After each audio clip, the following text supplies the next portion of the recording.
sampai akhirnya gue mau mengikuti Yesus? What was the process? Itu aku kejang. I don't feel any pain in my body at all.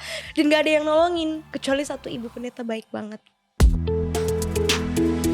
Hai, ini gua Daniel, tetangga kamu. Di sini gua akan ngobrol dengan tetangga gua tentang perjalanan hidup mereka dari kacamata spiritual di saat mereka mengalami situasi tidak pasti dan kekhawatiran, sampai bisa kembali bangkit menjadi orang yang lebih kuat dari sebelumnya. It's gonna be very exclusive and inspiring.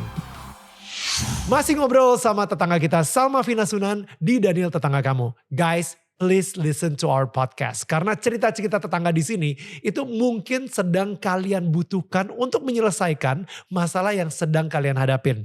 Right? Dengan mendengarkan hal-hal baik, hal-hal yang penuh dengan harapan, otomatis pikiran kalian pun juga akan tercerahkan. Kita udah ada di semua digital platform podcast, langsung search aja Daniel Tetangga Kamu. Oke? So, balik lagi ke Salma di sini. Ketika Tuhan Yesus menangkap hati seorang Salma Vina, what happened? I don't know. Tuh nangis terus. Masih cengeng banget. Aduh ya ampun. Jadi like I said kan. Tadi kan aku cerita gitu. Maksudnya memang dari kecil suka baca buku. Terus waktu itu getting back to my positive routine. Ceritanya kan healing gitu kan. Terus ya udah akhirnya jadi suka baca buku lagi. Maybe aku tuh ceritanya a little bit quite the same like C.S. Lewis because I read about him.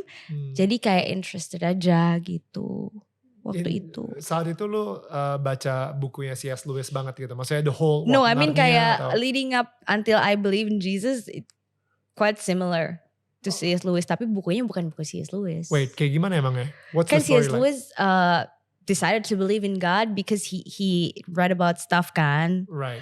So ya aku kayak gitu. I decided to believe in Christ because I read about stuff about him gitu. Yang I've never baca sebelumnya gitu. Belum pernah ada di otak aku, masuk di otak aku gitu. Okay, so it's a book, tapi bukunya udah diambil ibu. Disobek-sobek ya, dibakar. Enggak, I honestly don't know what she did with that. Tapi untung ada CD-nya. Jadi bisa didengerin audiobook.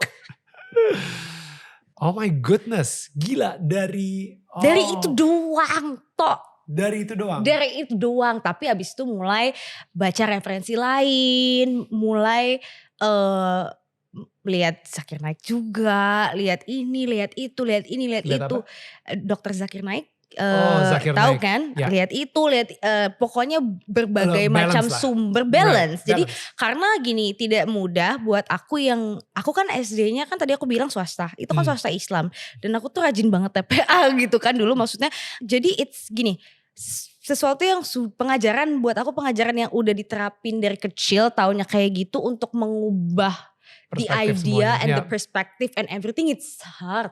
Masalahnya if we're talking about Muslim, ada juga si Isa dan ceritanya sama gitu kan. Terus yang mana yang benar gitu kan. Cuma ternyata bukan dari itu, malah aku kenanya dari pertanyaan lain yang kayak, if the last prophet was so special, kenapa yang di rapture yang ini gitu. Maksudnya logical questions yang terus there's maybe the rules and everything juga. I think it just fits in my soul better gitu. Oke. Enggak, yang gue penasaran adalah kayak gini, kayak what you did, dan lu sendiri juga udah bilang ini di beberapa channel YouTube lain juga gitu, bahwa lu pas saat itu lu mempelajari dari dua-duanya. Dua-duanya. Nah, perspektif. Dan kadang-kadang seperti tadi gue bilang tuh, ini pengalamannya Salma. Pengalamannya Salma belum tentu sama pengalamannya kalian yang lagi nonton. Iya, betul. Ya kan? Apa yang lu alamin itu impactnya mungkin waktunya, lagi situasinya dan lain-lain itu pas lagi all the stars align. Ya kan? So tell me, lu nemu buku tersebut dan ketika lu baca dan di situ lu mulai mendalami. Ya kan? Nah, apa yang lu alami ketika lu lagi mendalami? I think semua orang ya, Kak Daniel, buat aku semua orang bisa baca, semua orang bisa membanding-bandingkan dan yang lain-lain. Cuma again to change my mind, apa yang ada di otak aku sekian belas tahun itu kan gak gampang. And I think if it was not him yang bantu merubah itu semua, gak akan bisa. Gak akan bisa karena I grew up juga di keluarga yang setengah Muslim setengah Kristen dan kami rukun sekali gitu, nggak pernah berantem, nggak pernah apa segala macem. Tapi funny enough, this is a fun fact. When I was a kid, waktu kecil, kan kita selalu gantian. Kalau Lebaran yang Kristen datang ke tempat kami, yang kalau Natal sebaliknya gitu. Tapi kalau Natal tuh aku always nggak mau. Dan kalau ke mall tuh selalu keganggu gitu loh. Because I hate Christmas decoration. Kayak I just hate seeing Mother Mary.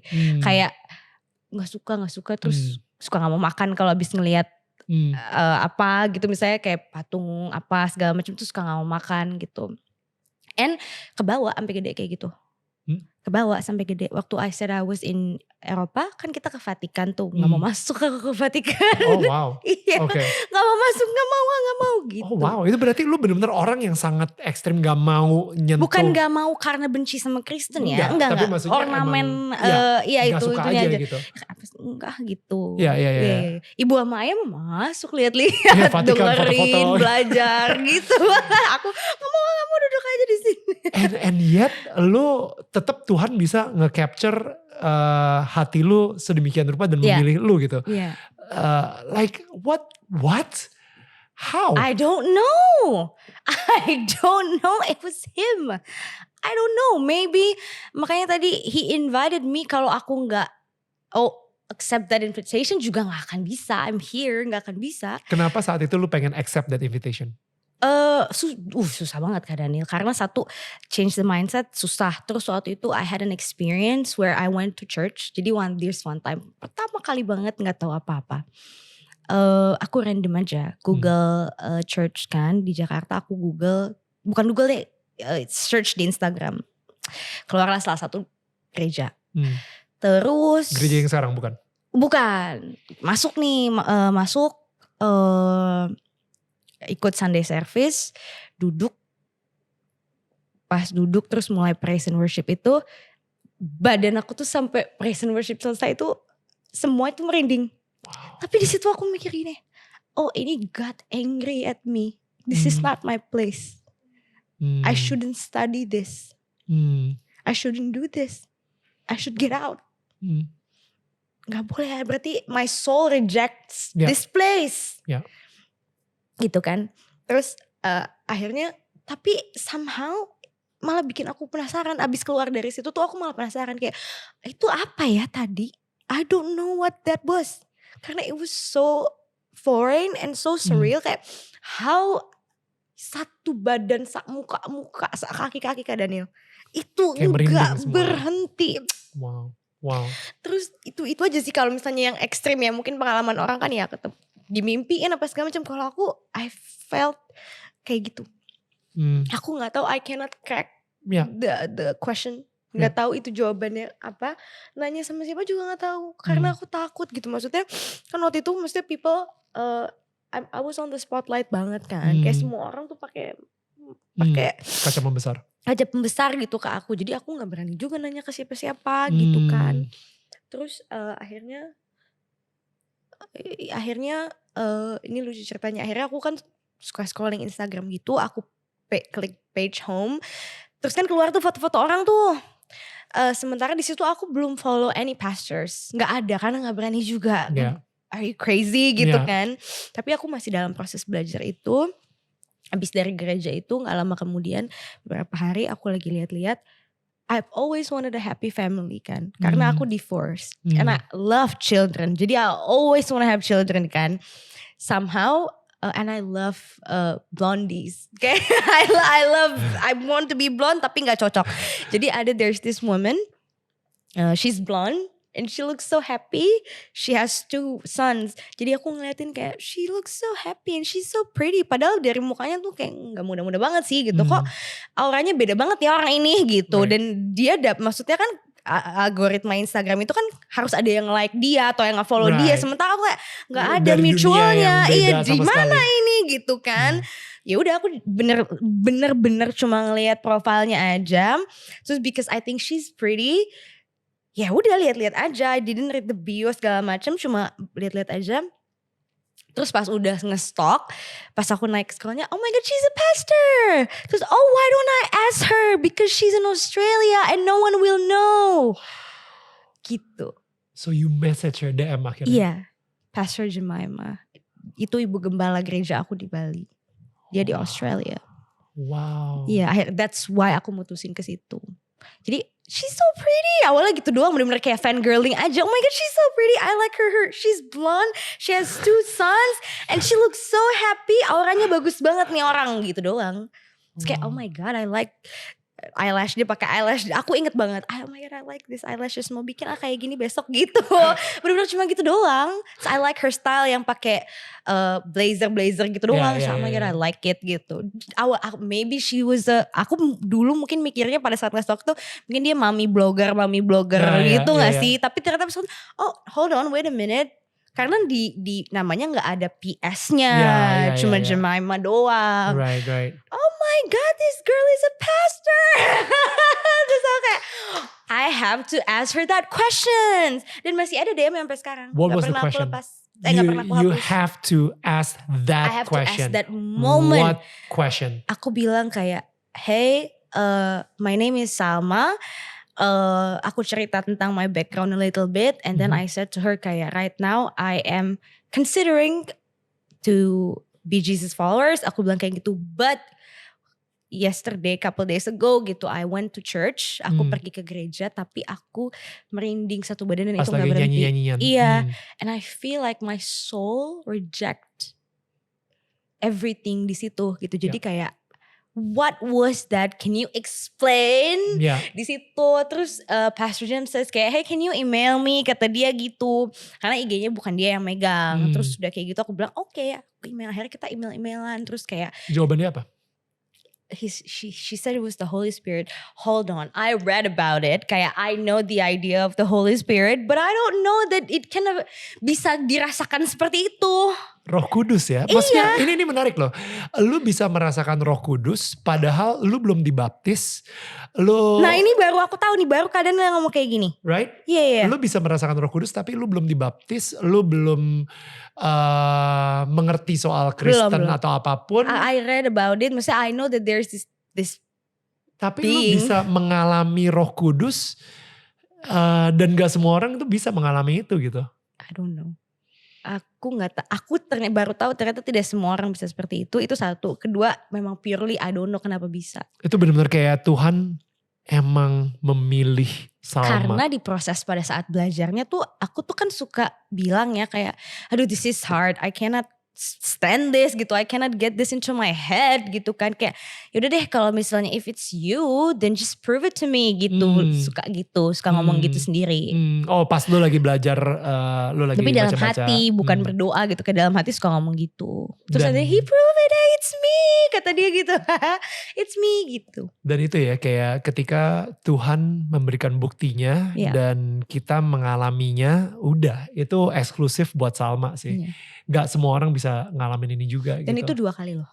What? 2 kali, yang terakhir belum baptis juga, tapi udah viral. Ini cuma aku yang tahu story-nya sama asisten aku, sama satu lagi sahabat aku Dira. Kita bertiga, jadi Dira ini Muslim tapi dia baik sekali gitu, suka Dira ayo anterin dia suka nganterin. Terus udah kayak gitu dengan masih kebingungan Sunday service ya udah ikut gitu kan, tapi belum dibaptis, tapi ya masih meraba-raba aku cocoknya di mana gitu kan. Terus ada salah satu pastor di gereja yang biasa aku pergi, dia ada acara di luar gereja dari gerejanya dia. Terus judulnya apa Holy Spirit gitu. Yeah. Terus kan aku penasaran gitu, ini orang-orang kok speaking in tongue, dulu kan masih belum seperti ini gitu kan, itu kan baru banget ya. Ini orang-orang pada ngapain sih gitu. So aku bingung, terus aku tanya gitu, oh ada yang ngejelasin, oh itu namanya speaking in tongue gitu. Terus aku kayak, I want one gitu, I want one. Honestly sampai sekarang belum dapat dan I'm still praying. Terus udah kayak gitu, pergilah karena kan tulisannya kayak KKR lah ibaratnya kayak gitu kan. Jadi pergi nih karena ada pendeta yang aku suka juga. Jadi aku pergi nih. Aku pergi 3 hari itu KKR-nya. 3 hari apa 2 hari gitu. Posisinya aku baru operasi. Tangan dua-duanya, kiri kanan sama punggung. Gara-gara apa? Itu buat kecantikan sih. Oh oke. Gue pikir kayak oh my god what's buat kecantikan. Happening ya. Buat kecantikan posisinya di itu aku baru banget keluar dari, baru banget lagi dipulihkan. Terus aku di detik itu mandi aja tuh masih harus ke dokter. Karena gak bisa, karena sakit banget. Naik mobil aja jerit-jerit karena guncangan kan. Aku gak bisa bangun, gak bisa apa gak bisa. Tapi aku mau ke 3 hari itu. I said I'm coming, I'm going. Gosh. 1 hari kan ngeliat kan orang-orang pada speaking in tongue gitu, kayak aku gak bisa gitu kan. Ya gak apa-apa juga sih, tapi sedih aja kalau gak bisa gitu kan. Hari kedua gak bisa juga. Terus akhirnya hari 2 udah boring kan, kayak udahlah gak bisa-bisa nih gitu. Tapi I said okay, let me give it a try. Kayak I just wanna feel you again like what you did to me the first time. And kalau bisa sekalian give the gifts gitu kan. Maksudnya kayak gitu. Terus in that moment aku cuma bilang gini sama Tuhan, God I know I cannot speak like them, but I know that you understand me. Aku cuma bilang gitu, I know that I cannot speak in a tongue like them, but I know you understand me and I want to feel you. Itu aku kejang, I don't feel any pain in my body at all. Dan itu sampai acaranya selesai. Itu udah puncaknya. Itu sampai acara sampai orang-orang pulang. Dan gak ada yang nolongin. Kecuali satu ibu pendeta baik banget. Maksudnya kejang tuh kayak akhirnya jatuh ke bawah gitu? Enggak, nangis di entire time. Tapi gemeteran. Nangis terus. Tapi itu tuh I cannot control it. Kayak aku diajak ngomong sama semua orang tuh aku gak bisa. Kayak aku gak ngerti. Tapi bener-bener nangis. Di situ aku percaya bahwa kayak ya memang ada. Maksudnya Holy Spirit memang bisa berbuat seperti itu. Gitu I cannot do anything. Dan itu abis dari situ Kak Daniel boleh tanya asistenku, dia masih hidup. Setelah pulang dari situ, setelah nangis-nangis itu 2 hari aku tidak ngomong apa-apa, diem, blast. Kayak orang kosong banget, kosong aja. Terus kan aku masih ingat ibu pendetanya gitu. Terus ibu pendetanya tuh kayak, aku gak tahu ya ibu pendetanya tuh ngapain. Cuma ibu pendetanya tuh kayak ngasih tahu asisten aku gitu. Kayak udah tenang aja, ini tuh dia lagi cerita sama Tuhan sakit-sakitnya dia gitu. Wow. Kata dia gitu. Aku dengar tapi aku gak bisa respon. Aku gak mampu ngerespon, dia gak bisa ngapa-ngapain. Itu ada kok videonya, di videoin. Aku gak tahu aku masih simpen apa gak, tapi it was real. Gitu. Kayak I just wanna feel you this time like what you did the last time to me first. Satu kali itu. Udah. Terus ibu pendetanya bilang gitu. Terus ibu pendetanya juga, aku dengar ibu pendeta bilang, iya sama sakit ya gak apa-apa ya gitu. It's okay, you can tell everything to God. That's what she said. Padahal aku cuma nangis dan aku gak ngomong apa-apa. Cuma nangis, gemeteran. Enggak, kayak orang gak sadar gitu loh keadaannya. It's hard to explain but it's real. I believe that. Aku kayak, apa ini gitu. Aduh aku menangis. Karena aku tuh, I believe from that point my healing begin. Because I tell God everything. Kan kalau kata ibu pendetanya kan, I believe dari situ Jadi apapun sakit-sakitnya semua kasih tahu aja ke Tuhan saat itu. Tapi aku gak ngomong apa-apa. Dia cuma megang aku nangis gerung-gerung. Dia cuma megang aku terus I don't know, maybe she can translate. I don't know what's the words. Aku jujur gak ngerti. Terus dia cuma bilang gitu ke asisten aku. Aku cuma bisa dengar orang ngomong apa tapi gak bisa respon. Cuma bisa nangis. Kayak gak bisa ngapa-ngapain. Dia interpretasiin ya? Iya, maybe she interpretasi gitu. Dia bilang ini gak apa-apa dek gitu. Ini lagi cerita sakit-sakitnya dia. Dan emang bener lu lagi dalam hati kan emang lagi cerita juga sama Tuhan kan? Iya kali, tapi tuh gak tahu. Enggak. Beneran enggak. Orang aku juga kalau mau bisa stop. Satu, malu. Kedua, baru abis viral. Jangan viral lagi ini. Beneran deh, otakku sambil mikir Kak Daniel. Beneran, itu beneran. Aku kayak pengen ngontrol gitu. I want to take control my body, tapi gak bisa. Please jangan viral lagi, jangan viral kayak gitu. Kayak gak bisa, gak mampu. Udah Roh Kudus udah take over. Wah itu gak bisa, tapi I want to take control of my body back soon. Tapi gak bisa. Lama banget lagi. Udah viral, jangan viral lagi dong. Gara-gara ini kan gak lucu gitu. Terus aku tuh takut gitu, kayak jadi banyak orang yang merhatiin. Karena kan itu bener-bener baru banget dan masih hot-hotnya berita itu keluar kan. Jadi kayak jangan sampai orang tuh ngeh itu aku. Karena bener-bener, karena udah gak bisa kemana-mana. Di situ dibawa sama asisten aku sendirian, karena dia juga panik ya, dia nggak ngerti apa-apa gitu kan, dia panik ditaruh gitu. Terus ya udah aku habis 11 nggak ngerasain apa-apa. Habis pulang dari situ nggak mau makan, kosong aja. 2 hari tuh diajak ngobrol kan, asistenku tinggal sama aku kan. Gitu-gitu doang. Itu sampai direkam sama dia, iseng banget ya. Lu mau lihat gak Bu? Kemarin lu 2 hari kayak gini, kata dia gitu. Aku bilang, lu iseng banget sih Fir. Gue gak tahu gue kenapa, gue juga bingung gitu. Dia kan, kita kan suka bercanda, lu mau lihat gak? Lu, terus dia bilang gini, lu ya giliran mau mandi, sekarang lo ribet. Kemarin 2 hari lalu lu nangis-nangis, tangan lo gak sakit, kata dia gitu. Itu sembuh, langsung Bukan sembuh, gak ada rasanya. Yang harusnya naik mobil aja tuh sakit, tapi di saat itu dengan banyak orang yang megangin aku, so aku kan gini-gini kan, I try to like stop everything, itu tuh gak ada rasa sakitnya. Gak ada rasa sakit sama sekali. Dan tapi, sampai seterusnya gak sakit sama sekali. Habis itu sakit. Oh sakit lagi? Sakit lagi. Habis itu gak sembuh. Cuma maksudnya at that moment, when I cried for 2 hours itu sekitar segitu tuh, gak ada rasanya. Gak merasakan sakit sama sekali. Oke. Ini yang dialamin sama Salma itu mengalami yang namanya lawatan Roh Kudus. Kepenuhan Roh Kudus kayaknya kayak gitu ya. Iya. Tapi yang menariknya itu sih kayak gue pikir untuk menerima Roh Kudus harus percaya Yesus gitu. Tapi kan sudah percaya tapi belum baptis. Belum baptis ya. Belum baptis. Iya.